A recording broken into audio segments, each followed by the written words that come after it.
Today is Thursday, October 9th, 2025, and this is Read Through the Bible. Hi, everyone. Do you remember when we went to the land of Israel and we saw the pass at Michmash? I do remember. A long time ago. It was a long time ago we went. How long ago was that? 27 years ago, Okay. I think. Just right. 1998. Yeah, shortly before we had our very first Bible study to start, Rock Valley Bible Church. 1998 we went.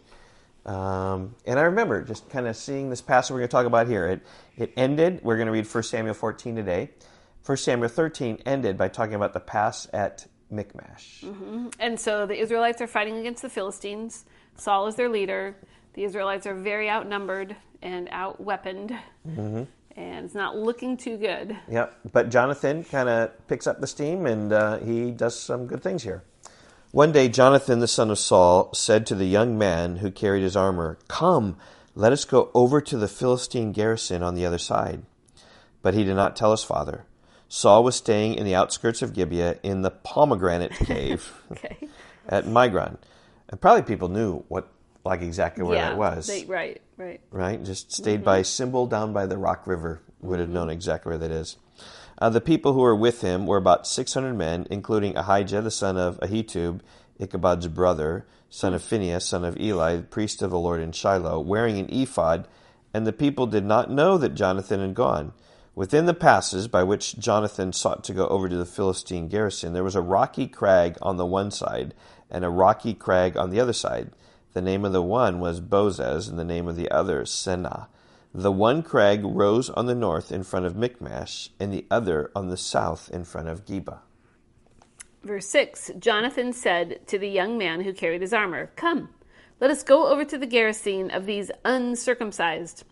It may be that the Lord will work for us, for nothing can hinder the Lord from saving by many or by few." And that's great...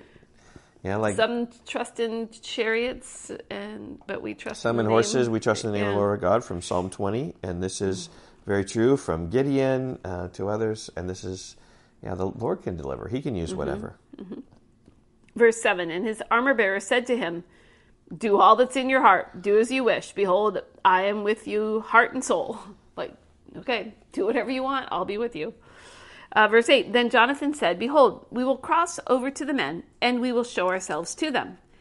If they say to us, 'Wait until we come to you,' then we will stand still in our place, and we will not go up to them. But if they say, 'Come up to us,' then we will go up, for the Lord has given them into our hand." So kind of setting out a fleece, a test here. "And this shall be the sign to us."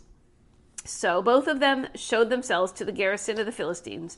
And the Philistines said, "Look, Hebrews are coming out of the holes where they have hidden themselves." And the men of the garrison hailed Jonathan and his armor-bearer and said, "Come up to us, and we will show you a thing." And Jonathan said to his armor-bearer, "Come up after me, for the Lord has given them into the hand of Israel." Then Jonathan climbed up on his hands and feet, and his armor-bearer after him. And they fell before Jonathan, and his armor-bearer killed them after him. At that first strike which Jonathan and his armor-bearer made,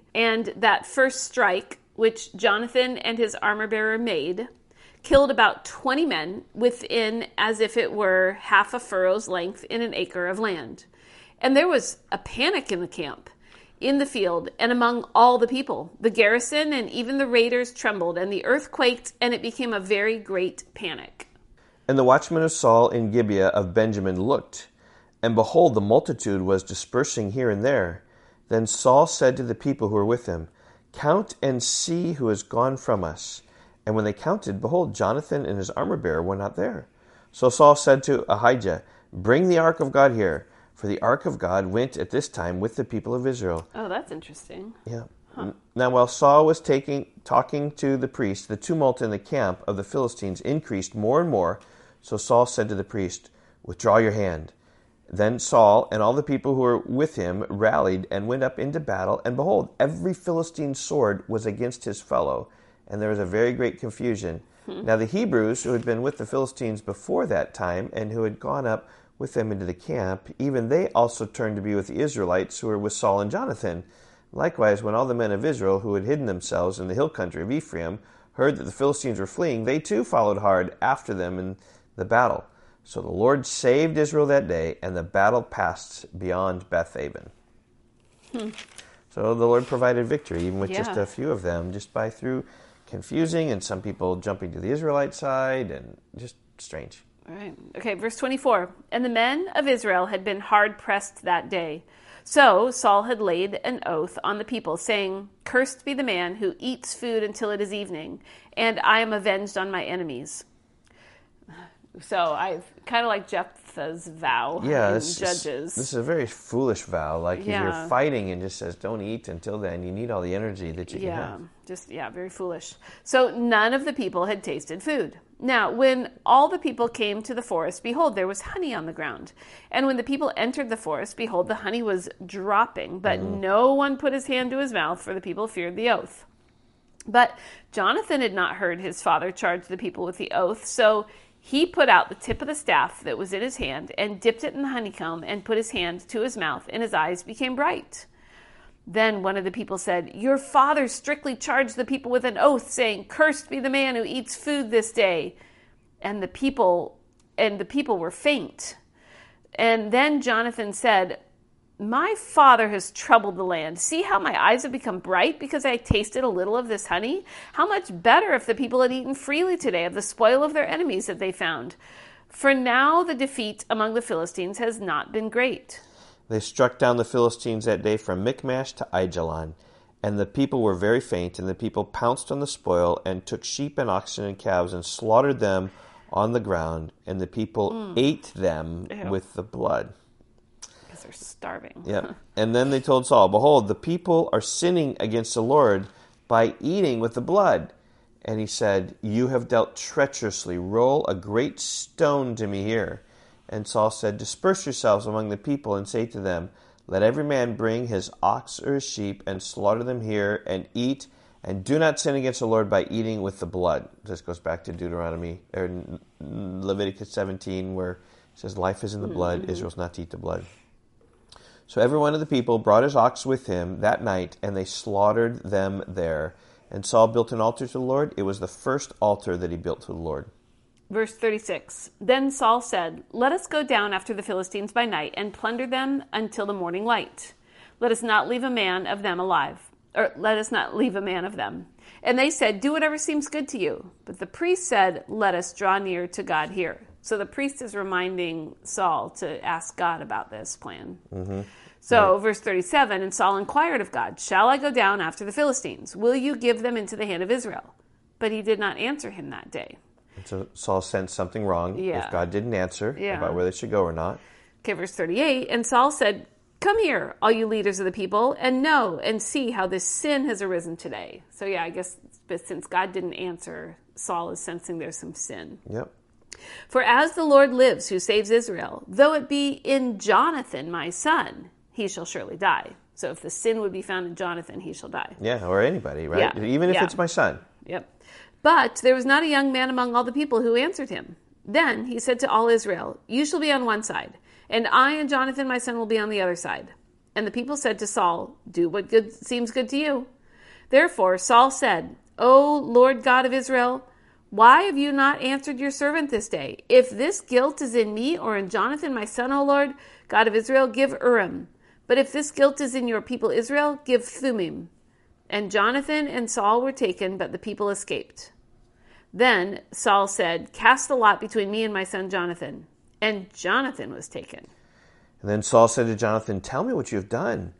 And Jonathan told him, "I tasted a little honey on the tip of the staff that was in my hand. Here I am, I will die." Wow. For this little bit of disobedience, he said, Saul said, "God, do so more to me and more also. You shall surely die, Jonathan." Then the people said to Saul, "Shall Jonathan die, who has worked this great salvation of Israel?" He killed 20 Philistines after passing through the crag at Michmash. "Far from it. As the Lord lives, there shall not one hair of his head fall to the ground, for he has worked with God this day." So the people ransomed Jonathan, so he did not die. And then Saul went up from pursuing the Philistines, and the Philistines went to their own place. So Saul was ready to sacrifice his son. Yeah. Bad. Because he made basically a rash command. Yeah, and it just shows how Saul was just looking out for himself. Yeah. Just if people are going to help him, he's going to do that. If not, then he thinks that's the best thing to do. It's not. Verse 47. Then Saul had taken the kingship over. When Saul had taken the kingship over Israel, he fought against all his enemies on every side, against Moab, against the Ammonites, against Edom, against the kings of Zobah, and against the Philistines. Wherever he turned, he routed them. And he did valiantly and struck the Amalekites and delivered Israel out of the hands of those who plundered them. Now the sons of Saul were Jonathan, Ishvi, and Malchishua. And the names of his two daughters were these. The name of the firstborn was Merab, the name of the younger, Michal. And the name of Saul's wife was Ahinoam, the daughter of Ahimaaz.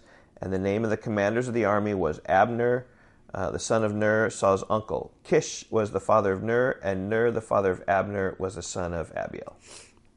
There was hard fighting against the Philistines all the days of Saul. And when Saul saw any strong man or any valiant man, he attached him to himself. Yep, just Saul taking every advantage of everything that he could and willing even to sacrifice his son to obtain military victory. So in chapter 14, we see Jonathan defeating secretly the 20 Philistines by crossing over the crag, the pass at Michmash. And then this foolish vow of some type that sort of, Saul was ready to kill his son. Yeah. People in there, and then Saul just taking anybody who's going to help him into his cabinet, into his kingdom. Right. And a lot of his victories are kind of summed up here, too, at the end. Yep. Okay, we will see you tomorrow. Bye-bye. Goodbye.